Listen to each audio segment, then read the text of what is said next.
Has-Been Hotel is one of those projects that you either find yourself loving or hating. And believe it or not, I think this is a really good thing. I've talked before on all of my platforms about how disappointed I am in the state of modern media, and how executives have watered down modern stories to create the most lukewarm, palatable projects, leave absolutely no impact, no intrigue, and aren't trying to do anything different or unique. Love it or hate it, you can't deny the overwhelmingly passionate response people have had to Has-Been Hotel. The fan base is vast and thriving, and it was almost impossible to get away from these songs on TikTok when season 1 was first coming out. You really can't even buy that kind of publicity anymore, and it led to even more exposure and engagement months and months after the show's initial release. And while I would love to go through every single character and aspect of this show with you, we're only focusing on one today, and that is Angeldust, and why this character is so important to this conversation around sexual assault survivors in media. Hello, ladies, men, and non-binary friends. Welcome back.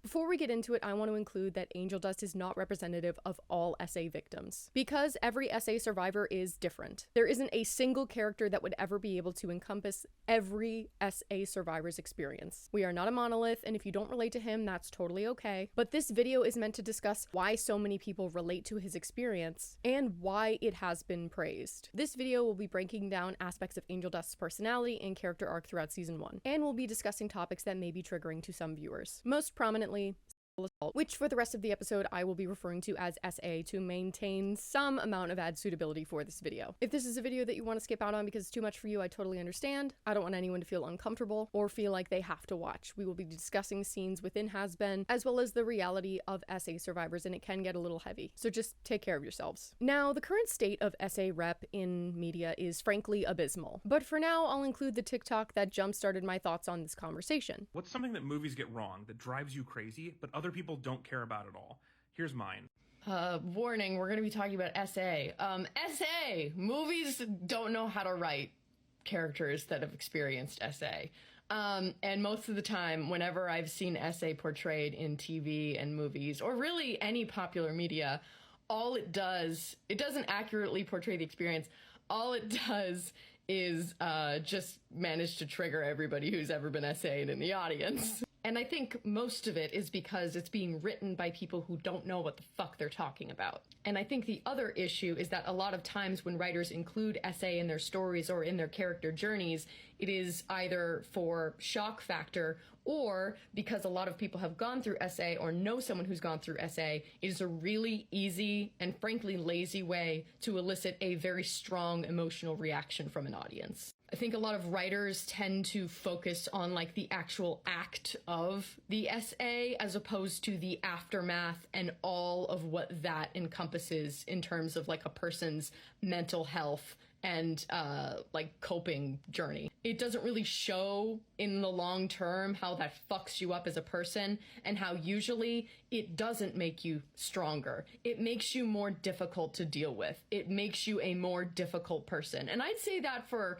a lot of types of trauma, but I think SA is one that is used so frequently because it is frequent in like the human population and is almost always done fucking horribly. And this is like one of the main reasons why I love Astarion so much, is because his story shows what you can be like as an SA survivor. It's not someone who's like quiet and like demure. And it's like, no, it's someone who is looking out for themselves because they historically have not been protected. And it's someone who doesn't really trust people. And obviously, like, people have different experiences with SA. That is just, it is not a monolith. Some people do shut down, but some people get fucking mean and angry and volatile. Either they're mad at the world or they're mad at themselves. Like, I genuinely think, like, for a while, maybe don't, if you haven't experienced SA, maybe don't write about SA.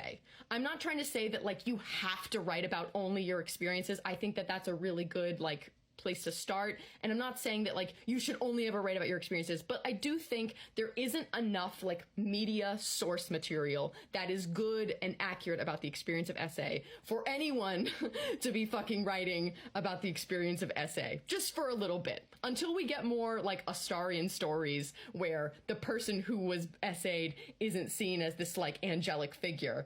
I think we need to maybe pause a while. Maybe don't put SA in your stories unless you know what you're fucking talking about. I stand by everything I said here, and there were a few people who agreed with me, you could say. It's impossible to ignore the outpouring of positive comments and stories from survivors about how Angeldust has helped them heal and feel seen more than any other character. Think about that. Think of all the characters you've ever seen in your life. Better yet, think about all the characters who have provided you comfort in some way, or helped you heal in some way. For so many survivors, Angeldust is the first and only character that has helped them feel seen regarding their experience with SA. That is significant. As an SA survivor myself, Angeldust and Astarion have become my literal new favorite characters. They're imperfect, they're highly flawed, but they remind me so much of how I coped.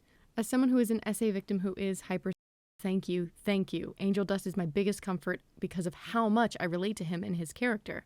As a survivor, I always feel unseen when someone says that hypersexuality isn't a true byproduct of SA and is just fetishizing. Angel is the first character that doesn't feel fake to me because of that. What's always kind of wild to me is while he has his nuance, none of the things pointed out are very subtle. It's all practically spelled out and people will still miss it. I was a victim from 4 until I was 14, and watching Angeldust's story legit broke me. He was very well written. Yep, before therapy I used to be hyper to a point that it would make people uncomfortable, same as Angel does. I relate so much. Louder for the people in the back, Angeldust's one of the absolute best and most realistic survivor representations I have ever seen in media. He's incredibly validating to watch. No, because I relate to Angeldust in so many ways, both in his character and his SA, and how the fandom treats him absolutely breaks my heart and makes me scared. So many areas of Angeldust make me feel seen in ways I never have been. One of the things people hardly talk about is the boundary pushing as a means of self-protection, to keep everyone at an emotional arm's length. It is something I struggled with for so long, among other shared struggles. As an SA survivor, Angel made me feel seen. My best friend and I both went through SA. Their response was repulsion and mine was hypersexuality. So many people don't understand that there is not only one response. And thank you so much for this video because the media either wants us to sit in the dirt and be depressed or to just get over it. As an SA survivor, I can confidently say the only characters that have helped me are Astarion and Angeldust, who are surprisingly similar in many ways. But what makes Angeldust such incredible representation for so many SA survivors? And where does his characterization succeed where others miserably fail? Now, before we decide whether or not Angeldust is good or bad rep, let's establish what bad rep actually looks like. And we're going to start with the bad rep that is the universally agreed on example of the worst SA survivor rep in television history, Sansa Stark. Sansa Stark is probably the best, or at least the most mainstream example of terrible SA survivor representation. Because this is an instance where it was not needed to stay true to the source material. It was not necessary for the narrative as a whole. It was not necessary for Sansa or Ramsay or Theon's character development because their respective dynamics and motivations that were supposed to be gathered from this scene had already been established. They managed to focus more on the character witnessing the SA as opposed to the actual victim of the SA. It was universally hated by fans and critics, and it was traumatizing for the actors. If you're writing an SA scene and you manage to check all of these boxes, you have done something very, very wrong. I would argue that most, if not all, character moments should be purposeful in the story. If this traumatizing scene could be completely removed and not alter the story at all, it should not fucking be there. In fact, you could reference quite a few SA scenes from Game of Thrones, specifically for being terrible rep, if I'm being totally honest. But for now, we're gonna focus on Sansa Stark, because this is egregious enough that most people will get the point. And the directors, D&D, are particularly unpardonable for this, because it was not exclusively bad storytelling.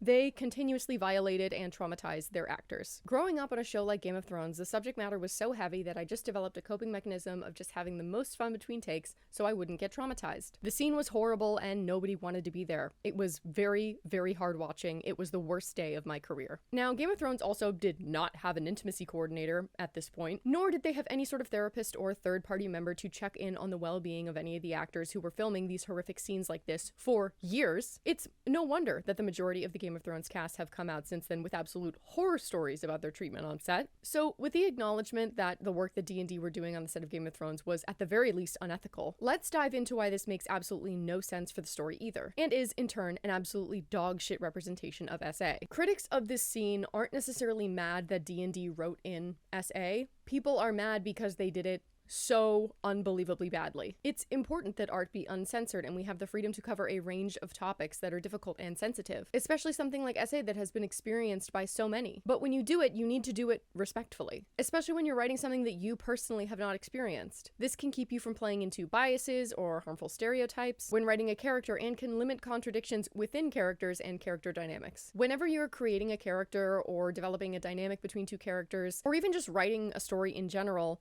it's important to ask these questions. Why am I making this choice for this character? Why does it need to happen in this way? If I took out this scene, would it change anything about the character or the story? How is this going to affect this character in the future? And how will I showcase that effect throughout their character journey? Needless to say, it seems that D&D did not in fact ask these questions, and included this essay of a young Sansa Stark as some sort of fetish content. At least, that's my theory. Joanna Robinson from Vanity Fair described all of my issues with this scene perfectly. I'm gonna link the article below. Sansa was recently married to the deranged, violent, and cruel man Ramsay Bolton. On their wedding night, she was violently essayed, and Theon Greyjoy, a character who loved her like a brother, was forced to watch. We see the initial ripping of a dress by Ramsay, and the camera pans in on Theon crying while we hear Sansa being brutally R-worded in the background. As little as any of us wanted to see Sansa physically punished and exploited, was it really important to make this scene about Theon's pain? If Game of Thrones was going to go there, shouldn't they have at least had the courage to keep the camera on Sophie Turner's face? Horrible, because this R-word scene undercuts all the agency that's been growing in Sansa since the end of last season.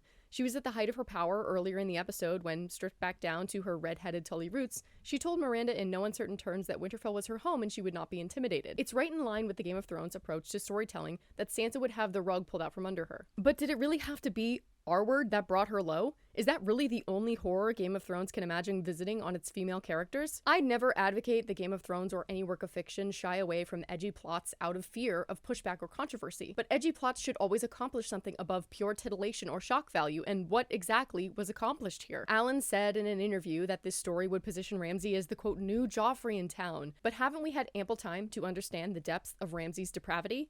If, best case scenario, Sansa and Theon, and probably Brienne and Pod, band together to take down Ramsay over the next few episodes, did we really need this R-word scene to drive that engine? I think most audiences would have been happy with Sansa as an avenging angel without subjecting her to R-word. After all, these are the people who killed her family. Even worse than the idea of Sansa needing this to motivate her into vengeance is the notion that the Theon character needed to watch her R-word in order to snap out of whatever zombie reek fugue stage he's been walking around in. I'm afraid that is the show's interpretation, based on where the camera lingered. But the last thing we needed was to have a powerful young woman brought low in order to have a male character find redemption. No thank you. The biggest offense of HBO's Game of Thrones might muster for showing the SA of yet another female protagonist is that, quote, it happens in the books. And yes, as I said up top, Ramsay's bride does get assaulted in the books. She has it much worse than Sansa, but given that the showrunners have seen it fit to change so much of the book plot this season, quote, it happens in the books, really isn't any kind of defense. Once again, the best case scenario will see Sansa exacting a glorious revenge on the Boltons and Littlefinger leaving her there. But we did not need another R-word to get us hating Ramsay and on Team Sansa. The biggest indignity of it all, the episode was titled after the words of House Martell: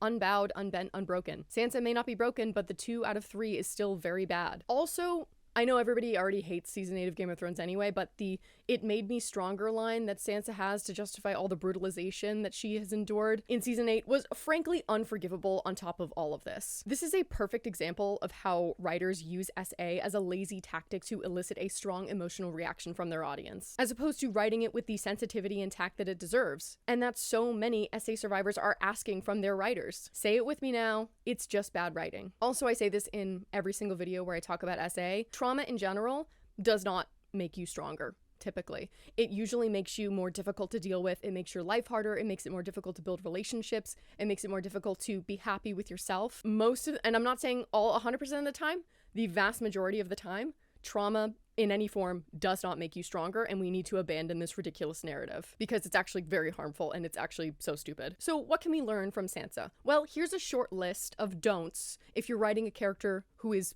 experiencing SA. 1, don't use it to aid any other character's development other than the victim. The character that should be addressed and affected by the assault is the person who was assaulted. Avoid the perfect victim trope. In Game of Thrones, we don't see the nightmares, the denial, the self-blame, the aggression, the volatility that comes from PTSD. We don't see any other symptoms from Sansa other than being sad, quiet, and demure. Saying that it made her stronger, Like I said, that's a harmful stereotype. We need to abandon that completely. When you have so many people saying, oh, well, it made you stronger, and you don't feel stronger, all it does is make you feel like you're being a survivor wrong. And that just ultimately makes a shitty situation even worse. This is not an exhaustive list, of course, but it's a good start to avoid if you're writing a character that has experienced SA. Now, let's talk about what Angeldust gets right. And the first thing we're going to talk about, very contentious, is his hypersexuality.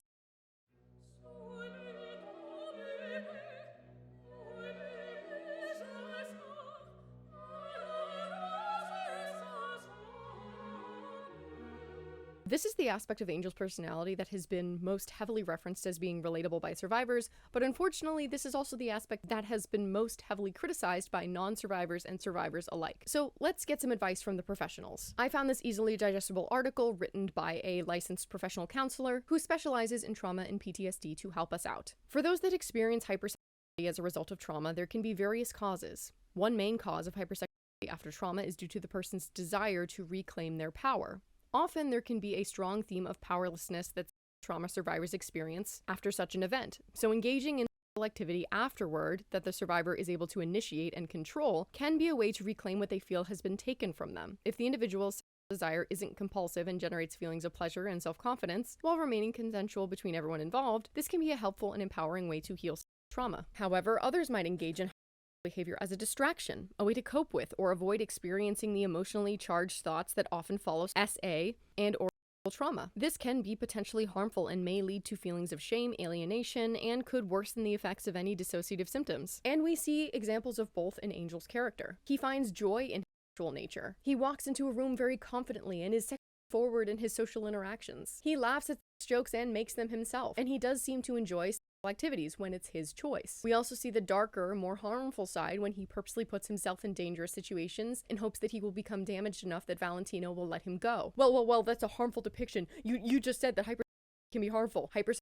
in itself is not harmful. It can be a perfectly normal way to cope with trauma. Angel deliberately putting himself in danger is harming him, of course, but maybe it will surprise you to hear how common it is for victims of trauma to participate in self-harm.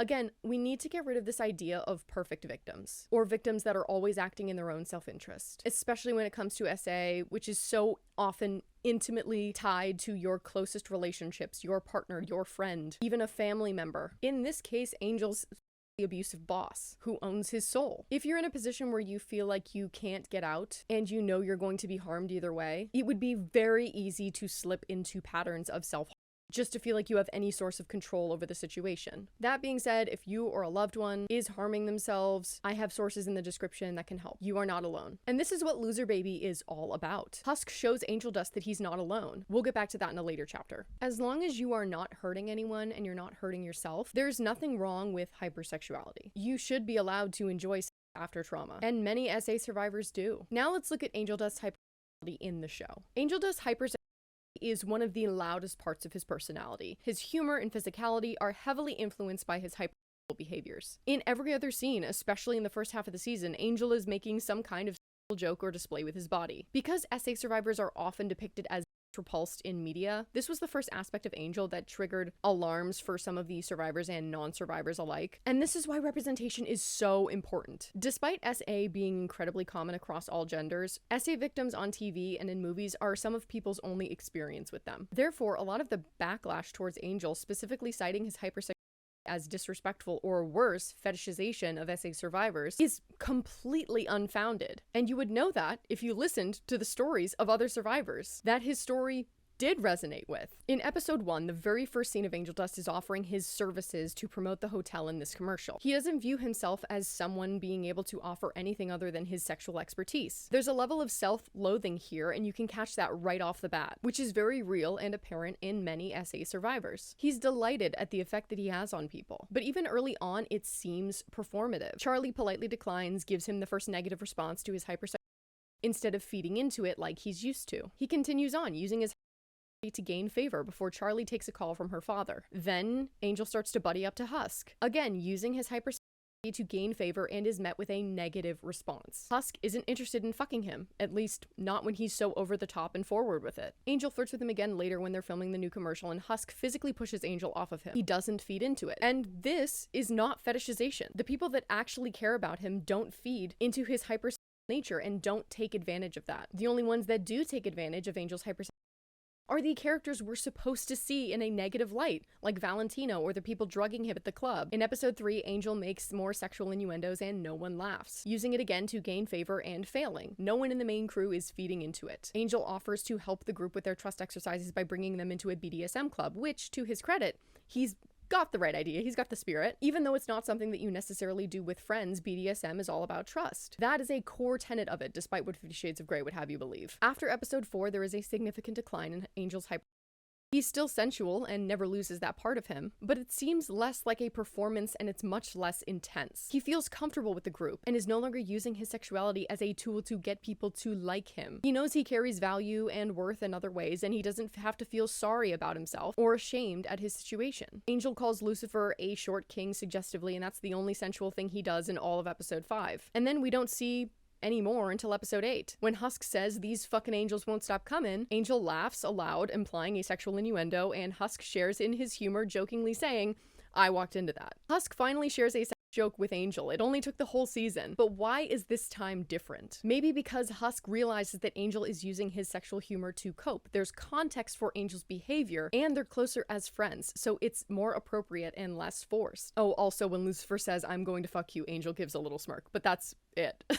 So why do so many people have a problem with this? As an SA survivor myself, Angel's as not only a response to his trauma, but as a part of his personality, is something that is very important to me and I related to regarding my own experience. After my essay, Hypersexuality helped me rewrite how I thought about sex. It was no longer about this singular moment that still haunts me to this day. That moment exists and will probably always have some kind of hold on me, but I was able to have a lot more experiences that shifted that from a decidedly dark part of my human experience to a more varied experience. It kept that memory from being so loud. And times where I took control, times where I had partners who were loving and caring, partners that I consented to being with, partners that were less loving in an equally consensual way. Now, when I think about sex, it isn't just that one moment that is constantly on replay in my mind. I would make sexual jokes too, and I only tried to do it when I knew people were comfortable, but I would step over the line sometimes too. And that wasn't okay, and I learned to read between those lines as I got older. But why joke about it? Well, humor is a perfectly healthy way to cope with any trauma, and if you can laugh about it, it does a similar thing where that aspect of your life is no longer solely related to trauma and darkness and shame. I think ultimately the contentiousness of this is coming from a place of not understanding, with survivors and non-survivors alike. With non-survivors, they might not be able to wrap their head around the idea of an SA survivor ever wanting to have sex again, because the idea of sex is probably tainted for them. And for survivors, this does not reflect their own personal experience, and they can't imagine themselves in that mindset. When they see the kind of representation that directly contradicts their experience, they immediately think that it's wrong, instead of maybe seeking out the opinion of other survivors that it does resonate with. I want to be clear, this is not all averse survivors. There are plenty of averse survivors that have identified with Angeldust in my comment sections and do have a complete understanding of Angeldust hypersexuality, even though it doesn't relate to their personal experience. Regardless of how you feel or whether or not it makes you comfortable, there are verified sources from actual professionals that say that hypersexuality is a completely healthy way to cope and process trauma. So this aspect of Angel's character gets a check from me. Now let's talk about masking and dissociating.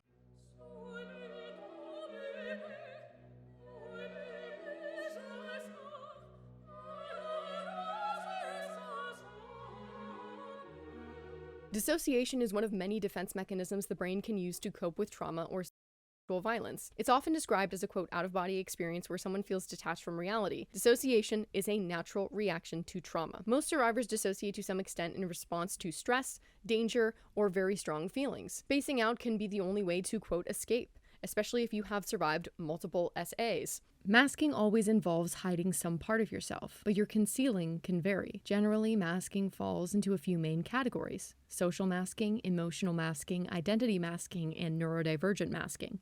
which includes both autistic and ADHD masking. It's important to remember that anyone who feels different or worries about being judged can engage in masking, regardless of whether they're neurotypical, neurodivergent, or have any mental health diagnoses. And the type of masking we most often see in Angel is emotional masking. Emotional masking involves hiding how you really feel because you're worried about being judged for your true emotions. For example, you might fake happiness or force a smile around your family to avoid the backlash that could come from showing you're upset or unhappy. What emotional masking might look like is pretending to be okay when you're struggling inside, hiding feelings of sadness, anxiety, or anger, overanalyzing or rehearsing conversations to avoid conflict, putting on a strong or high-functioning persona to cover up struggles. Emotional masking can also stem from trauma. I see this a lot, Moria says. It tends to manifest as people-pleasing tendencies. Someone has a history of trauma, and they become conflict avoidant to make sure life runs smoothly for them. Constantly putting others first in this way often means ignoring your own needs and desires. I'll link the article to this below as well, but these clinical psychologists added in solutions to those who find themselves masking. And we see Angeldust in Has Been engaging in one of these solutions. Find your safe people. So when does masking and dissociating occur in Has Been Hotel? Well, it occurs during Poison, which is another very contentious aspect of Angel's representation. Now, I've seen people in comment sections that basically say that Poison is what they have wrong with Angel's character. He quote-unquote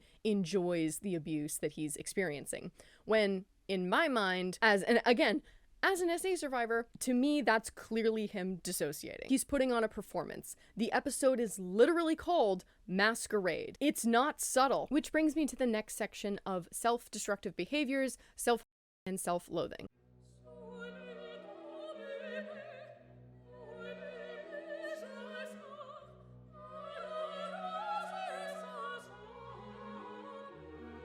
Before we get into this part, if you have a loved one that is self-harming to cope with their trauma, I have a resource from the Pennsylvania Coalition to Advance Respect, which gives survivors healthy alternatives to self-harm and also how to intervene from a trauma-informed position. It's called the Trauma-Informed Interventions for SA Survivors Who Self-Injure, and it's linked in the description of this video. Please seek help if you need it. You don't have to do this alone. Now, unfortunately, is a common symptom of SA PTSD. Sometimes survivors cut, burn, hit, or starve themselves. Self-harm can provide a release of tension. The physical pain can be momentary relief from the emotional pain. The act of hurting yourself can also make you feel for a moment like you are back in control of your body. However, the self-harm very quickly makes most survivors feel out of control and becomes a new problem. Please consider talking to someone if you are hurting yourself. You deserve to not be hurt anymore. Now, in the show, Angeldust is deeply insecure about what he can offer to the team. Gee, I wonder why. I wonder who might have instilled that in him. When Serpentius participates in Charlie's activities exactly how she hoped, she gives him incredible praise, and Angel feels insecure about his own position at the hotel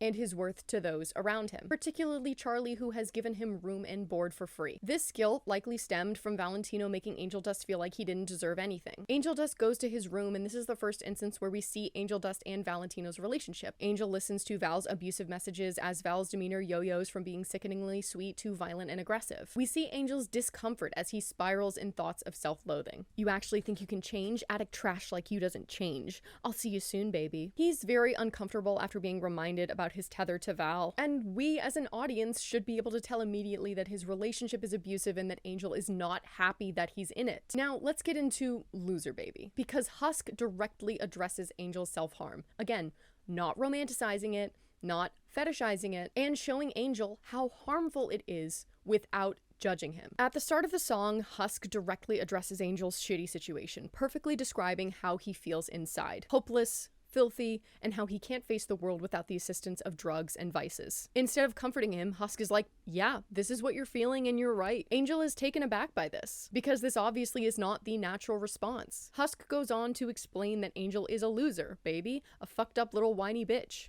Angel protests, and then Husk says, you're a loser just like me. Not consoled by these words, Husk goes on to say a few other things Angel is ashamed about, and Angel is annoyed again. Then Husk jumps in, talking about his own experiences with self-loathing and closing people out, because he felt undeserving, because he felt like such a shit person that no one would understand. Basically, you're not alone. Angel again tries to justify his self-harm, but Husk comes in again. You might think you're a piece of shit? fine, we're all pieces of shit by that standard. And this next part is him just fostering acceptance of Angel as he is. At this point in the song, Angel is finally owning himself and his situation. Then Angel and Husk take turns talking about the things that are, quote, shameful about themselves that they need to accept. At this point, they are acknowledging the severity of their situations. Then they sing this next line together. They are relying on each other and the hotel to make their situations better. And then they end the song in unison. Basically, Husk shows Angel that he doesn't have to punish himself for being in an already shitty situation. Angel doesn't have to feel like a piece of shit because he's hardly the only or first soul to be in this situation. It's just the reality of some people living in hell, and maybe there will be a way out someday, but until then, don't beat yourself up. We are in this together. And believe it or not, this song actually follows the steps of how to support someone who is self-harming. Even if you don't agree with the story beats, this is a pretty good example of how to help based on what therapists and counselors recommend. Again, it's fine if you don't like it, but stop saying it's an inaccurate representation or a harmful representation, because that's simply not the case. Next, we're going to talk about violating boundaries.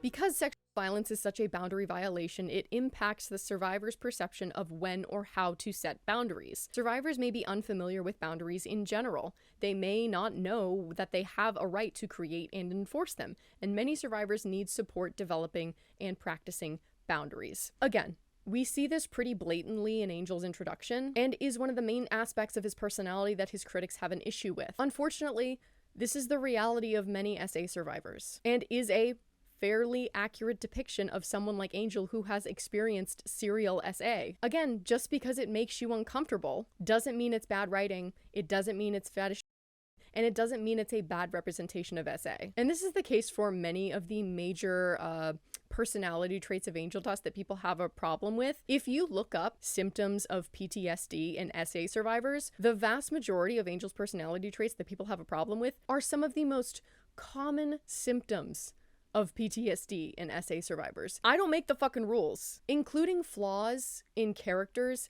does not mean that the writer automatically condones it, and I would much rather have a portrayal of an SA survivor that is accurate and maybe makes the audience a little uncomfy than one that plays into inaccuracies for the sake of making a character more likable. The other part that people have an issue with is that Angeldust is difficult and annoying. Some people find Angeldust annoying, and I think it's a good thing. Stay with me. I've already talked about the perfect victim complex and how fucking annoying that is to me, especially with depictions of SA in media, because the way that women are expected to be and the way that women are portrayed in television and movies, we are often depicted to be small, to be quiet, to listen, to be accommodating. People shouldn't have to be the perfect victim for you to validate their SA experience. People shouldn't have to be likable at all to be validated in their SA experience. I really like Angel, and I think he's funny, but I know he's not for everyone. I don't think a single character in creation should be for everyone. There are people that find Astarion annoying for very similar reasons. But honestly, I really like the idea of a trauma survivor being a little bit annoying, because again,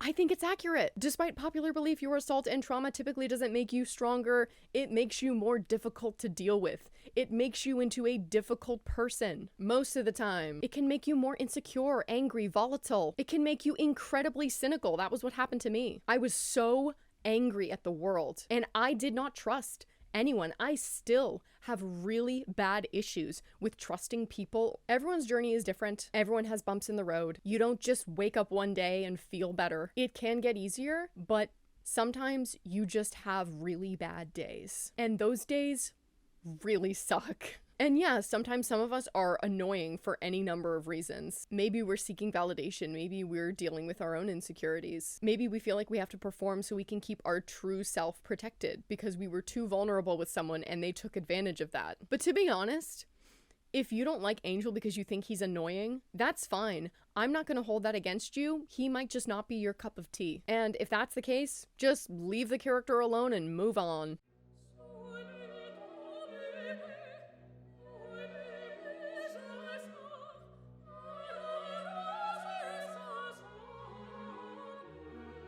The other thing that Has Been does really well regarding Angel is that his survivor status isn't all of him. Has-Been portrays Angel as being more than just his trauma. He's not just a victim. He's incredibly loyal and protective of his friends. We see as early as episode 2, and it's built upon in every passing episode. In episode 2, Serpentius joins the hotel after trying and failing to destroy Alistair. Angeldust is immediately suspicious of him because he's protective of Charlie and knows that she can be a little bit too trusting. Angel discovers Serpentius is leaving cameras around the hotel and beats the shit out of him. His suspicions confirm that Serpentius had ulterior motives. During It Starts With Sorry, Angel and Vaggie both suggest that they kill Pentius for betraying them and deceiving Charlie. In episode 3, Angeldust is thrown off the roof by Vaggie to fight alongside Pentius in their trust exercise. When he does, Angel ends up saving Pentius from death despite their rocky relationship and drags him back home to the hotel. Angel ends up bonding with Serpentius over their mutual peril. They share a few laughs and kind words, squashing their beef and becoming friends. In episode 5, while Charlie is nervously talking to her father over the phone, preparing to ask him for a favor, Angel gives her encouragement. When the loan sharks attack, he saves Nifty from being pelted by fireballs. In episode 6, Angel takes the drinks away from Nifty so she doesn't get too fucked up. He follows her around as she tries to obsessively clean the club. Even though this was supposed to be his time to relax, he cares more about his friends. He makes Nifty cry and immediately feels horrible, apologizing and gets her to calm down despite her incredibly drunk state. When he sees Valentino, he suggests they leave, but when Nifty gets too close to Val, he goes to rescue her. Angel tells Val to fuck off and tells him he isn't fucking with any of his friends. He stands up to Val, gets slapped by him, draws blood,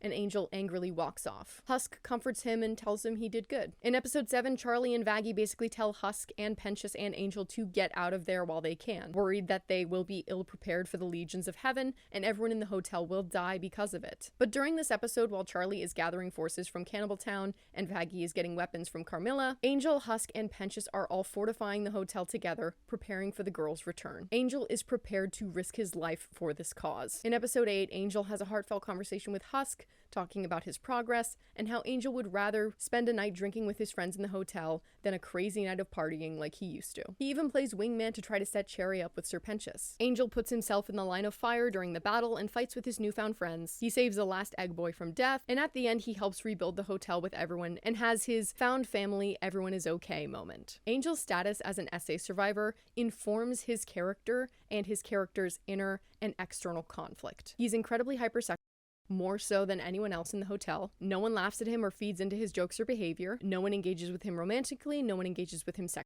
It doesn't seem like he's getting anything out of this other than his own entertainment. And for audiences, we have to ask, is there some greater purpose or is he just sexual? And then look at that. We actually have a whole episode dedicated to it for that reason.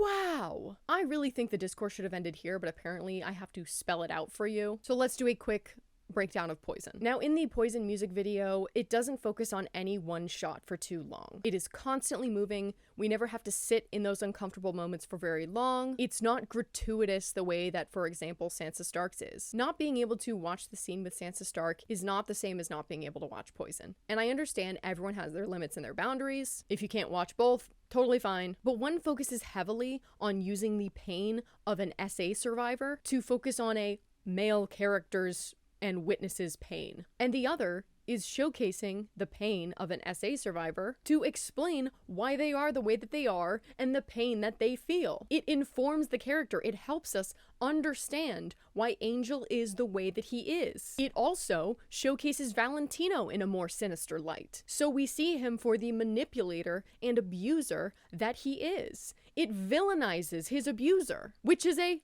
very good thing. I also like that the only time we really see Val on screen before this is when he's being a fucking idiot with the other Vs. Abusers are not evil geniuses. As much as we would all like to believe that in order to be an abusive person, there's some psychopathy related to it, and sometimes there is, but for most abusers, it's like normal everyday people that are doing this. It's your sons, your uncles, your mothers, your cousins, your daughters, your friends. You don't have to be smart to be an abuser. You just have to lack empathy. Creating this degree of separation from the reality of abusers and only depicting abusers as these mad geniuses also harms survivors. And it's one of the reasons why people don't believe us. Because even though, yes, if you SA someone, I think that you're a fucking evil person, they look and act like regular people. And for many non-survivors, they picture a rapist as this like grand villain and don't believe it when it's their best friend.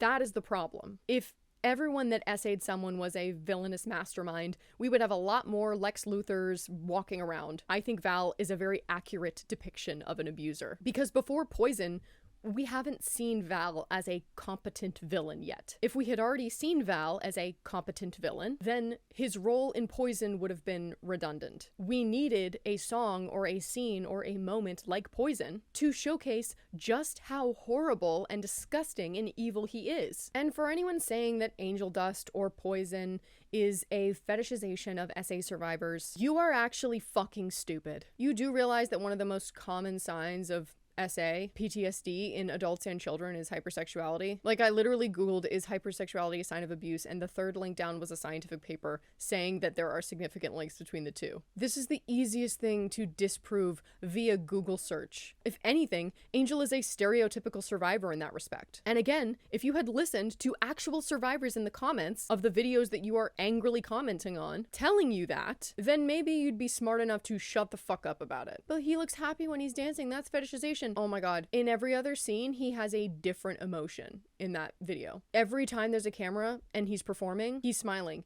And any other time he's behind a door in private, he's fucking miserable. Do you not understand how masking works? Do you not understand how performance works? It's almost like he's putting on a face for a camera. It's almost like he's masking what he's actually feeling. Oh, did I remind you that the fucking episode is called Masquerade? It really could not be clearer. Originally, when I was planning this video, I was going to go through the dialogue line by line to prove to you why it wasn't, which I might still do, but I thought about it for a bit and I was like, actually, there's a more important reason than anything I'm going to find in this writing. When you have a massive amount of SA survivors sharing about a character or a piece of media that was comforting to them or helped them heal, and the first thing out of your mouth is, actually, that character is a bad example of an SA survivor, and you're actually wrong for feeling that and you shouldn't like that character. Get the absolute fuck away from me. You have a fucking problem. We survivors know what has harmed and hurt us. Some days it's literally all that we think about. At least for me. Any type of PTSD, we are reminded every day how the world gets us wrong because of how often we are misunderstood. That's the whole fucking point of my original video. Hollywood does not understand how to properly represent victims of SA. And that's why when we share characters that are very real to us and special to us and comforting, sometimes you just need to shut the fuck up and listen, especially when it's not your experience, when you haven't experienced the trauma that is being talked about. Because God forbid you fucking learn something. God for fucking bid. You're not a fucking therapist. You don't know what that person has gone through. You are using your performative activism to get morality points because you fucking hate Vivienne Madrano more than you actually want to help survivors. Go fuck yourself. So, is Angeldust good SA rep? A better question would be, is Angeldust accurate SA rep? And for many survivors, the answer is an emphatic yes. And if you don't personally relate to Angel's experience, that's fine. As I've said many times, there is not one single character that could ever encapsulate the entire SA survivor community. But we need to stop this idea that if something doesn't directly relate to your experience, it's wrong. Like, you are not the main character. You do not exist in a vacuum. You exist in a society among billions. There are people living in this world alongside you that have different and varied experiences. If we only approve of media that makes us comfortable, that relates directly to us, we shut ourselves out from the experiences of others. It's exhausting being misunderstood, misinterpreted, and misrepresented. But please stop saying that Angeldust is bad SA rep, just because it doesn't relate to what you went through or your perception of what an SA survivor should look like. Because for so many of us, Angel is all the messiness, the pain, the inherent contradictions of what it means to be a hypersexual, loud, self-destructive SA survivor. He's not perpetuating harmful stereotypes or fetishization, and if you're saying that, all you're doing is invalidating our experiences as survivors. So go fuck yourself. Because you're saying our trauma is a caricature and what we went through doesn't qualify as being a proper SA survivor, despite the actual therapists, psychologists, and social sciences affirming us. So why can't you? And make no mistake, this does not mean Angeldust is immune to critique, and Angeldust should not be the only character that depicts SA survivors. There's so much more room for better SA rep in media. I personally have only found 2 characters, Angel and Astarion, that I feel depict SA with the dignity and respect that it deserves, and they are incredibly similar. And they're also both men. We don't just need more diversity and experiences represented, we need more representation, period, from people that actually know about the trauma and PTSD that is involved. Us survivors are the only ones that know what that experience is like. The act and the aftermath Our voices are important, but not if we're tearing each other down. Hopefully we can learn to stand together as a community and advocate for each other. I'm not really sure how to end this video. It feels incredibly hollow to be like and subscribe, especially when the subject matter is so important and personal to so many people, myself included. In the future, if there are more accurate reps of SA, will I still look on Angeldust as fondly? And the answer is I don't know. But one thing I do know is that I haven't been able to shake Angel from my heart since I watched episode 4 of Has Been Hotel nearly a year ago. I haven't been able to look at other projects with lesser SA rep the same way. In fact, I'm infinitely more insulted by their existence. I think it will be a long time before I move on from Angel. I'm not sure I ever will. For now, I'm just glad he exists, and I'm glad that we are able to enjoy him together. And for anyone that does not see themselves in Angeldust, I hope you're able to get the representation that you deserve very soon, because everyone deserves to be seen. Thank you so much for watching. Please take care of yourselves and each other. Bye. Very special thank you to Bagel's dad, Derek, Anonymous, Tiny Axes, and Robin Fellows.